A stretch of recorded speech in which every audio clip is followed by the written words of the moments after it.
In this video, we are going to outline the steps to get your Husqvarna 2-stage snowblower unboxed and set up for customer use. We will review the unboxing and assembly in this video. This is not a replacement for your owner's manual. Anything discussed here should be used as reference only. Always refer to your owner's manual for the most up-to-date information. The unboxing procedure is the same for 200, 300, and 400 series Husqvarna snowblowers.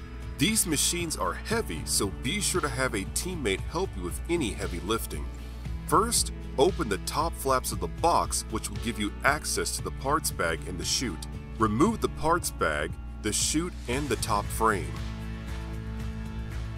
Cut along the dotted lines at each corner of the box. Unfold and remove the sides of the box, allowing access to the snowblower. Cut the large zip tie locking the upper handles in the folded position. If you have a 400 series machine, the zip tie attaching the speed cable to the handle also must be cut. Unfold the handles and tighten the wing nuts to lock the upper handle to the lower handle.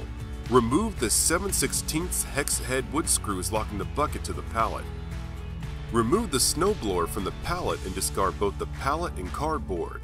Gather your parts bag as you will be using these parts to assemble the machine.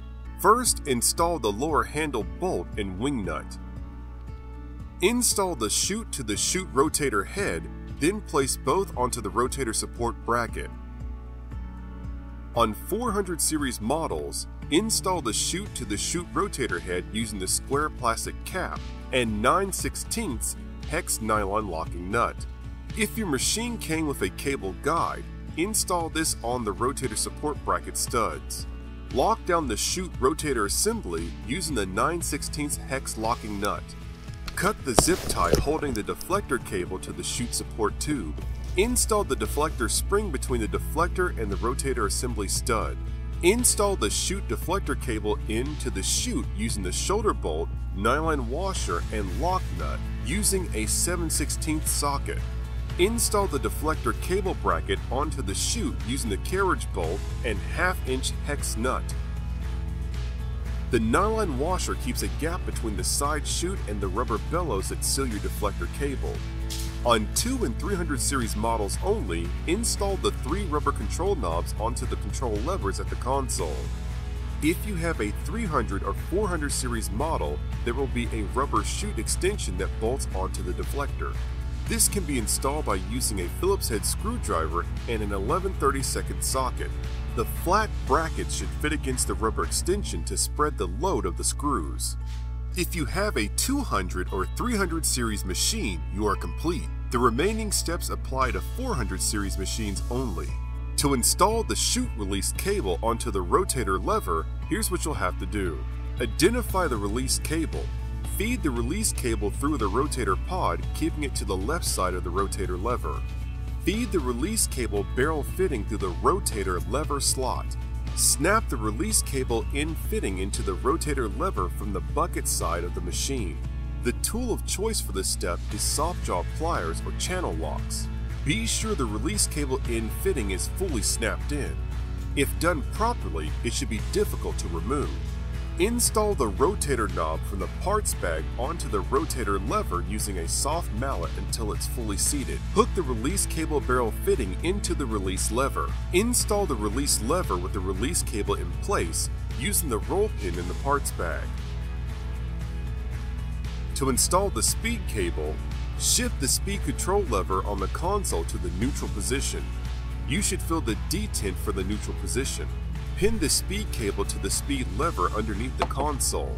Install the barrel portion of the speed cable to the bracket hanging below the control lever by tightening the 2 nuts using 1/2-inch wrenches. Be sure you do not move the speed lever out of its neutral detent during this step. Now it is safe to remove the transmission neutral lock. The screw and wing nut are located at the back of the frame box. If the wing nut is difficult to remove, you can use a wrench to loosen it. The parts bag includes extra shear bolts. There are 2 areas on the snowblower where you can store these for quick access. 2 can be mounted on the rotator assembly cover and 1 can be mounted at the back of the battery box. The cleanout tool can be conveniently stored on the bucket in its holder. If your machine is equipped with a locking rotator, this cable should be adjusted so that the release lever allows free movement of the chute when engaged, and when disengaged, the chute will not rotate without overriding its internal mechanism. You monitor the cable slack at the release lever. Once the slack is removed, the turnbuckle can be locked with the jam nut. 400 series units are shipped with the negative battery lead disconnected. The battery is accessed by removing the battery cover. To install the negative battery lead, pull the protective sleeve off the negative ring terminals, remove the negative terminal bolt, and reinstall with the ring terminals. Reinstall the battery cover, tightening the lower knob to complete the installation. This concludes the unboxing and assembly